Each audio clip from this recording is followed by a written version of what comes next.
Hello दोस्तों, आप देख रहे हैं अपने YouTube channel C N X 200। ये चैनल हमने स्टार्ट किया था 1 नवंबर 2024 को, जिसका की ऑब्जेक्टिव है वेल्थ क्रिएशन। और ये वेल्थ क्रिएशन तब होगी जब हम एक्सपेक्टेड सी निकाल पाएंगे 20% प्लस से। अब फ्राइडे को हमने वीक 13 कंप्लीट किया है 24 जनवरी 2025 को। तो देखते हैं वीक 13 पे हमारी क्या रिपोर्ट है पोर्टफोलियो की। सेबी का डिस्क्लेमर कि हम रजिस्टर्ड इन्वेस्टमेंट एडवाइज़र नहीं है। आप कोई भी अपना फाइनेंशियल डिसीजन बाइंग और सेलिंग का अपने फाइनेंशियल एडवाइज़र से पूछ कर करें। ये वीडियो सिर्फ एजुकेशनल पर्पज़ के लिए और मेन इसका पर्पज़ है अपने सी एन एक्स 200 पोर्टफोलियो की रिपोर्ट को ट्रैक करना। सी एन एक्स 200 जो कि ऑलमोस्ट इक्वलेंट टू निफ्टी 200 है। निफ्टी 200 के लिए निफ्टी 200 में बेसिकली टॉप 200 कंपनीज आती हैं एनएससी पर जो लिस्टेड है। अब क्योंकि टॉप 200 कंपनीज है तो उसमें से 100 लार्ज कैप कंपनीज होगी और 100 मिड कैप कंपनीज होंगी। अब 200 कंपनीज में तो हम इन्वेस्ट नहीं कर सकते, not practical to basically track 200 कंपनियों को डिमेट में ट्रैक करना बड़ा ही डिफिकल्ट काम है। इसके लिए हम सिर्फ 33 कंपनियों को सेलेक्ट करते हैं जिनको कि हम रेगुलर ट्रैक करते हैं। अब इन 33 कंपनियों को सेलेक्ट करने के बाद हम हर कंपनी को इक्वल वेटेज पॉलिसी देते हैं हमारी, तो इसलिए हम हर किसी को 3% इन्वेस्ट करते हैं हर कंपनी में, जिससे कि हम अपना 99% पैसा मार्केट में इन्वेस्ट कर पाएँ। अब इस हफ्ते हम क्या चेंज करने वाले हैं, तो इस हफ्ते का कोई चेंज नहीं है, जैसा पोर्टफोलियो बना हुआ है वैसा ही रहेगा। नेक्स्ट स्लाइड हमारी रिलाइज लॉस की। तो रिलाइज लॉस देख, क्योंकि हमने कोई चेंज किया नहीं, ना कोई बाई किया ना सेल किया, तो रिलाइज लॉस तो सेम ही रहने वाला है 24,648। ये सेम फिगर थी लास्ट वीक भी, लेकिन क्योंकि मार्केट में काफ़ी शार्प फॉल आया था तो अनरिलाइज्ड के फिगर्स बहुत ही ड्रास्टिकली चेंज होने वाले हैं। लास्ट वीक हमारा अनरिलाइज लॉस था 16,400, जो कि एकदम से 62,932 यानी कि ऑलमोस्ट 63,000 को हिट कर गया है। इससे आप समझ सकते हैं कि मार्केट में कितना बड़ा फॉल आया है। नेट लॉस क्योंकि 43,000 था जो कि लास्ट वीक तक, इस वीक वो हो चुका है 89,000 है, अप्रोक्स 90,000। ये वो कंपनी जिनमें हमें लॉसेस हुए हैं। तो यहाँ आप नीचे नंबर देख सकते हैं 11 कंपनी। तो 11 कंपनियों के स्टॉक्स हम अभी तक सेल कर चुके हैं और उनमें हर कंपनी वाइज किस कंपनी में कितना लॉस हुआ है उसका टोटल लॉस का फिगर है 26,648। परसेंटेज टर्म में किस कंपनी में कितना लॉस हुआ है वो भी आप देख सकते हैं, 25%, 19%, ये हाईएस्ट वाले हैं। 25% आई थिंक कल्याण ज्वेलर्स है, राइट।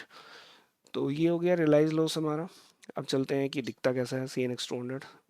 सी एन एक्स 200 ऐसा दिखता है। अब इसके अंदर क्योंकि ना हमने कोई बाई किया ना कोई सेल किया, तो 33 स्टॉक का एक्यूरेट पोर्टफोलियो है ये।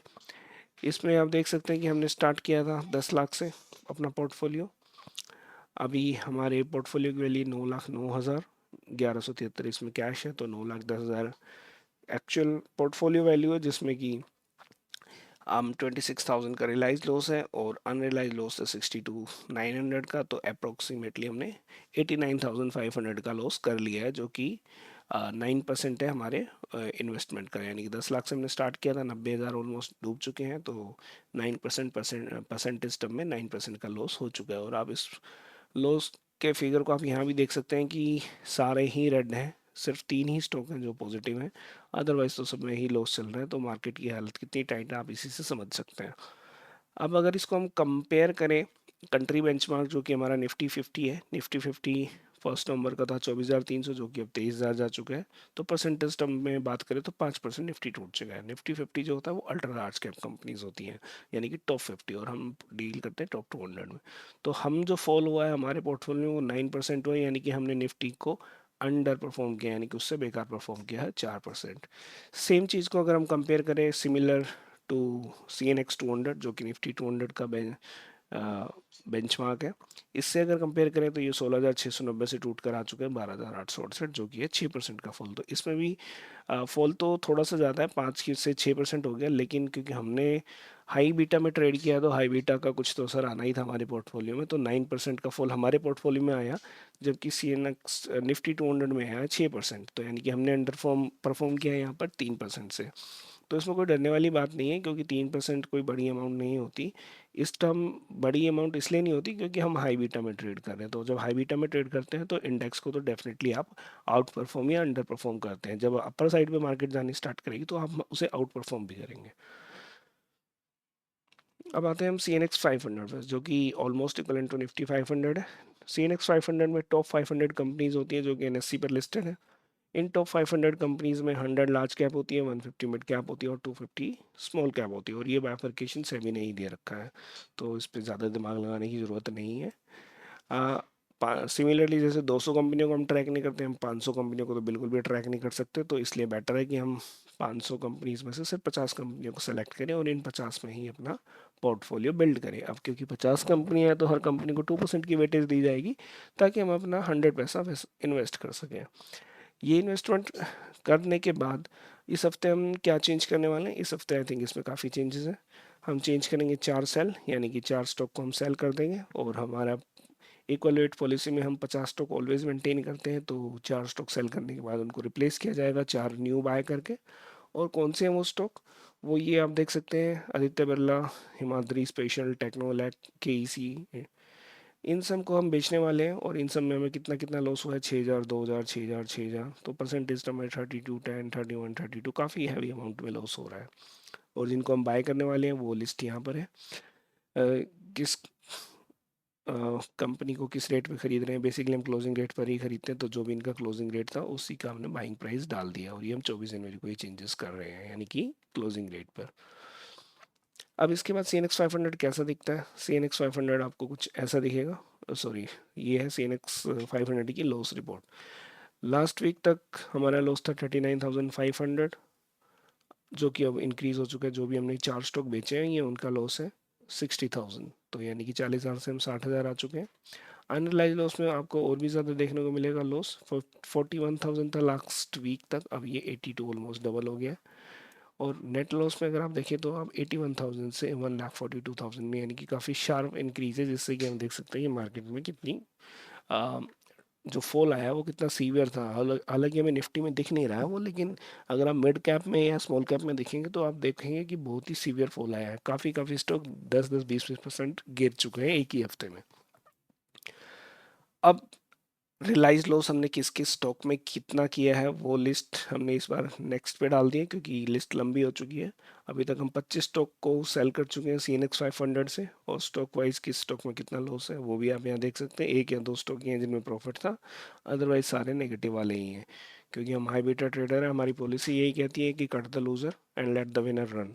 तो जो भी स्टॉक लॉस करना स्टार्ट करता है हम उसे काट देते हैं, और जो विनर होता है उसे चलने देते हैं। ऑल दो कभी कभी हम पॉजिटिव वाले भी काट देते हैं, बिकॉज ओनली सिर्फ यही नहीं है, हाई बीटा स्टॉक स्ट्रेटेजी में और भी काफ़ी चीज़ें काम करती है, जहां हमने एक दो स्टॉक आप देखोगे हमने पॉजिटिव होते हुए भी काट दिए हैं। तो हमने पोर्टफोलियो स्टार्ट किया था 10 लाख से, अभी हमारे पोर्टफोलियो ये हम नेक्स्ट पेज पे कवर कर लेंगे। तो ये हो गया रियलाइज लॉस की समरी। अब अगर इसको हम चेक करें कि रियलाइज लॉस, अगर हमने इसको कंपेयर कर लें अपने उससे निफ्टी 50 से, निफ्टी 50 गिरा है 5%, निफ्टी 50 गिरा है 5%, हमारा पोर्टफोलियो गिरा है 14%। आप ये देख सकते हैं 14% हमारे पोर्टफोलियो का फॉल है। तो यहाँ पे आप देख सकते हैं 54 की स्टॉक की लिस्ट, 54 में से 4 स्टॉक जिनके सामने सेल लिखा हुआ है ये एग्जिट कर रहे हैं, और इसकी जगह 4 ये न्यू स्टॉक हम इन कर चुके हैं। तो यानी कि 54 की लिस्ट है, और अगर आप इसमें देखेंगे तो सारे ही रेड है, 4-5 ही स्टॉक है जो कि ग्रीन है, अदरवाइज सारे रेड है।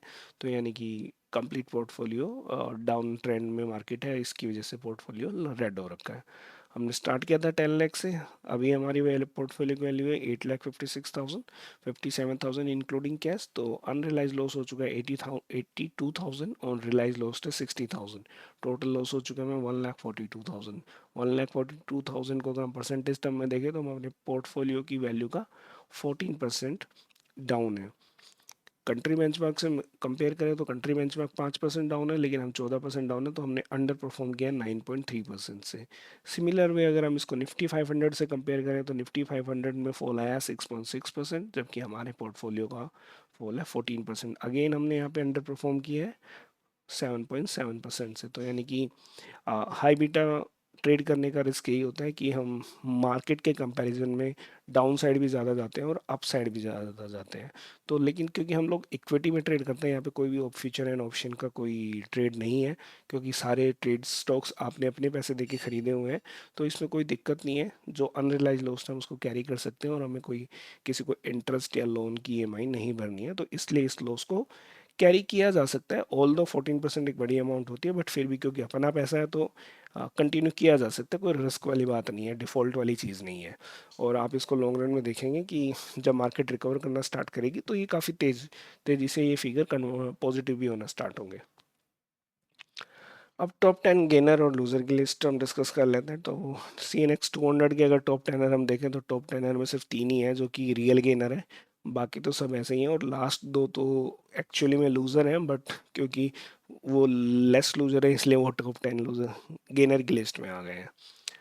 तो तीन ही स्टॉक है जिन्होंने अच्छा परफॉर्म किया, बाकी और टॉप लूजर्स में तो आपको भर भर के नाम मिल रहे हैं, और सभी मतलब 15% से ऊपर ही हैं सारे टॉप 10 वाले।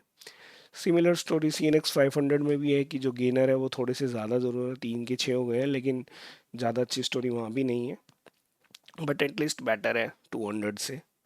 और लूजर्स में अगेन यहाँ पर भी भर भर कर है, यहाँ पर 15% से स्टार्टिंग थी, यहाँ पे 25% से स्टार्टिंग है, और 25 से लेके ये 43 तक जाती है। तो यानी कि यहाँ पर भी अच्छा खासा लूजिंग साइड, क्योंकि मार्केट डाउनफॉल में है तो लूज़र ही मिलेंगे आपको, गेनर कम मिलेंगे। जहाँ भी आपको ज़ीरो दिख रहा है उसका मतलब ये होता है कि वहाँ पे या तो हमने प्रॉफिट बुक कर लिया या हमने लॉस बुक कर लिया, यानी कि वो ट्रेड अब हम कैरी नहीं कर रहे हैं हमारे पोर्टफोलियो में। FII एंड DII की क्या रिपोर्ट है ऑन वीकली बेसिस। तो वीकली बेसिस हम अगर हम देखें कि 17 जैन के बाद ये जो करंट वीक हमने कंप्लीट किया 24 जैन को, तो FII ने अच्छी खासी सेलिंग की है 22,500 करोड़ की। DII ने बाइंग की लेकिन 17,500 करोड़ की, यानी कि नेट सेलिंग हुई है 5,000 करोड़ की। तो जो 5,000 करोड़ की सेलिंग हुई है इसकी वजह से तो एक बड़ा फॉल आना चाहिए था मार्केट में, लेकिन कोई बड़ा फॉल नहीं आया। वीकली बेसिस पे सिर्फ 111 पॉइंट ही हम गिरे हैं। तो वीकली बेसिस पे अगर आप देखें तो मार्केट में कोई बड़ा फॉल नहीं है, लेकिन इतनी अच्छी खासी सेलिंग हो चुकी है इंस्टीट्यूशन की तरफ से। यानी कि इंस्टीट्यूशन की तरफ से जो ये 5,000 करोड़ की सेलिंग है ये हुई है, इसको एब्जॉर्व किसने किया? या तो इसको एब्जॉर्व किया इन्वेस्टर ने, या इसको एब्जॉर्व किया रिटेलर ने। अब ये कितनी देर होल्ड कर पाएंगे ये देखने वाली बात है, लेकिन वीकली बेसिस पे अगर आप बात करें तो पोजीशन रियली में ख़राब है। जैसे मैंने लास्ट में भी कहा था, यहाँ से अभी ऊपर जाने की संभावना तो बहुत ही कम है, नीचे टूटने की इसके चांसेस बहुत ज़्यादा हैं। ऑल्दो होने को तो कुछ भी हो सकता है मार्केट में, बट प्रोबेबिलिटी की बात है कि नीचे जाने के चांसेस बहुत हाई हैं इसमें। अब बात करते हैं मंथली बेसिस पे। मंथली बेसिस पे पिक्चर आपको ये वीकली चार्ट आप देख सकते हैं, ये 2 साल का वीकली चार्ट डाला है, तो इसमें आप देखेंगे कि ये जो कॉन्टिन्यूस राइज आया था, अब ये डाउन ट्रेंड की तरफ स्टार्ट हो गया। अब ये डाउन ट्रेंड अगर ये यहाँ से ये जो कैंडल आपको दिख रही है, ये जो हैमर टाइप की कैंडल दिख रही है आपको, ये जो हैमर नेगेटिव हैमर, तो ये जो हैमर टाइप की रेड कैंडल दिख रही है आपको, ये अगर ये ब्रेक किया, अगर आप इसको देखें यहाँ से इससे जस्ट ऊपर ले लें तो एक हेड एंड शोल्डर बनाती है। यानी कि ये पहला हेड बनेगा, ये शोल्डर बनेगा पहला, ये फिर हेड बनेगा, ये दूसरा हेड बनेगा। और क्योंकि जितनी इसकी डेप्थ होती है हेड की, या कह लो कि जितना राइज होता है उतना ही इसका टारगेट होता है। तो यानी कि इसको आप देखें तो 3,000 पॉइंट का हेड है ये, तो 3,000 पॉइंट अगर आप इसमें नीचे कर ले तो ये 20,000 पॉइंट पे हिट करने की संभावना रखता है, जो कि हमारा अगला सपोर्ट तो नहीं, नेक्स्ट टू नेक्स्ट सपोर्ट है, क्योंकि नेक्स्ट सपोर्ट तो आपका 22,000 है। तो 22,000 पे आके इसको रुक जाना चाहिए। अगर 22,000 पे नहीं रुकता है तो उस केस में आपका अगला सपोर्ट 20,000 ही है, और जो कि इस टेक्निकल पैटर्न को पूरा भी करता है। अब होगा ये अचीव होगा या नहीं होगा ये तो आने वाले टाइम में पता चलेगा, बट मैंने जस्ट आपको एक प्रोबेबिलिटी शेयर की है कि हेड एंड शोल्डर जब बना है ऊपर से 3,000 पॉइंट का टॉप बना है, वो 3,000 नीचे भी लेके आएगा, और नीचे लेके आया तो वो 20,000 तक हमें देखने को मिल सकता है। अब वो दिखेगा या नहीं दिखेगा वो आई थिंक काफ़ी कुछ बजट पे भी डिपेंड करेगा, गवर्नमेंट की पॉलिसीज़ क्या है बजट में, क्या गवर्नमेंट का आउटलुक या प्रोस्पेक्टिव है, अकॉर्डिंगली मार्केट रिएक्ट भी करेगा। तो हम देखेंगे। अब मंथली बेसिस देख लेते हैं FII DII का। मंथली बेसिस पे देखें तो जनवरी 25 70,000 करोड़ 69,000 करोड़ FII बेच चुका है। 67,000 करोड़ FII,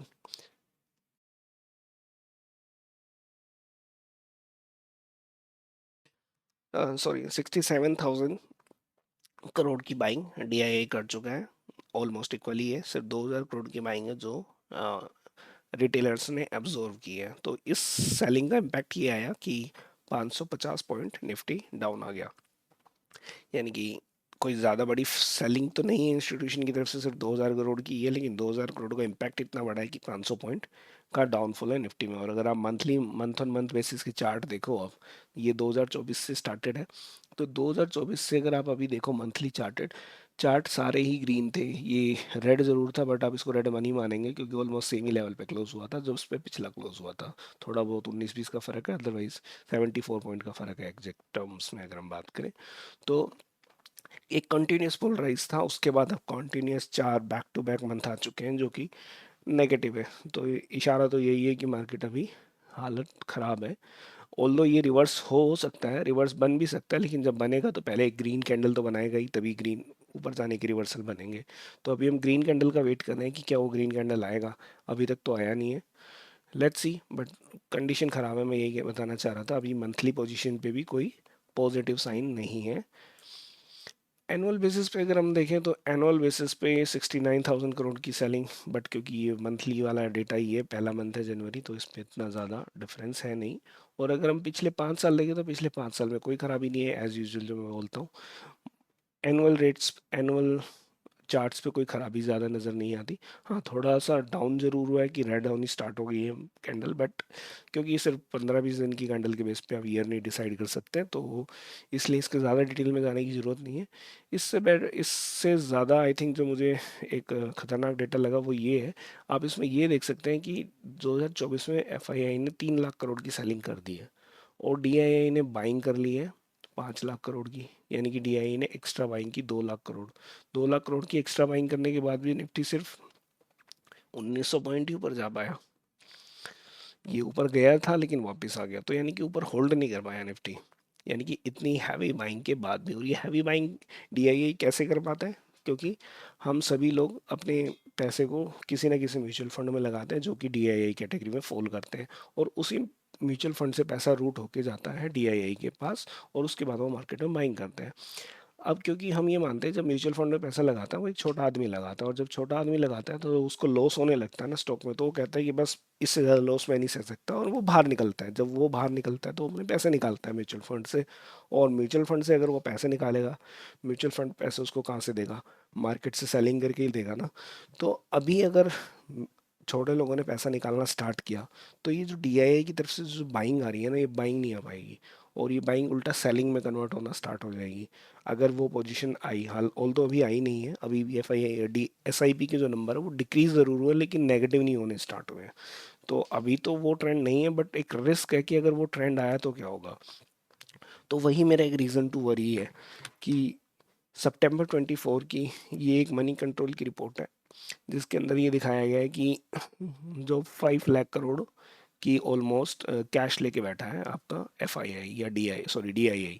तो सितंबर 24 की अगर हम मार्केट में होल्डिंग देखें किसके पास कितना स्टॉक है, FII की होल्डिंग है 81.9 लाख करोड़ और DII की होल्डिंग है 76 लाख करोड़।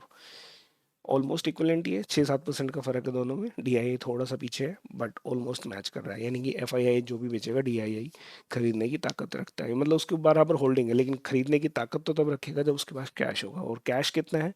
अक्टूबर 24 में मनी कंट्रोल ने एक रिपोर्ट निकाली थी जिसके according 5 lakh crore total cash holding है एक्टिव म्यूचुअल फंड्स के पास। और इसके बाद जो SIP के नंबर आ रहे हैं वो 16-17 हज़ार मंथली बेसिस पे आ रहे हैं। तो यानी कि आप मान लो कि 4 महीने का जो SIP आया है वो आपका 0.5 लाख करोड़ यानी कि 50,000 करोड़ रुपए आ चुका है। और इसमें अगर आपने ये पिछली स्लाइड पे देखा होगा जो DII ने इन्वेस्ट किया है, DII ने इन्वेस्ट किया है लगभग आपका, मंथली पे चलते हैं, ये रहा अक्टूबर। अक्टूबर का नंबर था हमारे पास, तो नवंबर दिसंबर और जनवरी यानी कि 44,000, 34,000 और 66,000, लगभग 1.5 लाख करोड़ इन्होंने इन्वेस्ट कर चुके हैं DII। अगर 1.5 लाख 1 करोड़ इन्वेस्ट कर चुके हैं तो वो हमने रिड्यूस कर दिया, यानी कि 5 लाख करोड़ इनके पास कैश था, 1.5 लाख इन्होंने इन्वेस्ट कर दिया, 0.5 इनके पास न्यू SIP है। अभी इनका कैश चेस्ट जो था डिक्रीज होना स्टार्ट हो गया है, तो 4 लाख करोड़ आ गया है। अब क्वेश्चन ये है कि क्या FII यहाँ से कंटिन्यू रखेंगे अपनी सेलिंग, जिसके की चांसेस आई हैं, क्योंकि आप अगर डॉलर इंडेक्स देखेंगे तो वो कंटिन्यूस राइज में है। डॉलर इंडेक्स क्या है वो मैं नेक्स्ट में ट्राई करूँगा एक्सप्लेन करने का, और वो कैसे काम करता है। तो बेसिकली चांसेस इसी बात के ज़्यादा है अभी भी, क्योंकि इंटरेस्ट रेट US में टूट नहीं रहे हैं, और चांसेस यही है बेसिकली कि FII अपनी सेलिंग नहीं रोकने वाला। और अगर FII सेलिंग नहीं रोकेगा तो ये 4 लाख करोड़ कितनी देर तक होल्ड कर पाएंगे, ये एक बड़ा क्वेश्चन है। और अगर यहाँ से ये SIP नेगेटिव होनी स्टार्ट हो गई ना, तो फिर एक बड़ा क्रैश आ सकता है, तो वो हम देखेंगे। अभी नेक्स्ट वीक तक और क्लैरिटी आ जाएगी, और तब तक हमारे पास ये कैश चेस्ट का नया नंबर, अपडेटेड नंबर आ जाएगा। ऑल्दो ये हमने यहाँ पे कैलकुलेट करने का ट्राई किया है, बट ट्रस्ट किया जा सकता है इसको भी, बट एक रियल अपडेटेड नंबर जो कि म्यूचुअल फंड खुद ही अपना रिपोर्ट करते हैं वो ज़्यादा ट्रस्टेबल है। तो आई थिंक यही अपनी लास्ट स्लाइड थी। Thank you for watching the channel.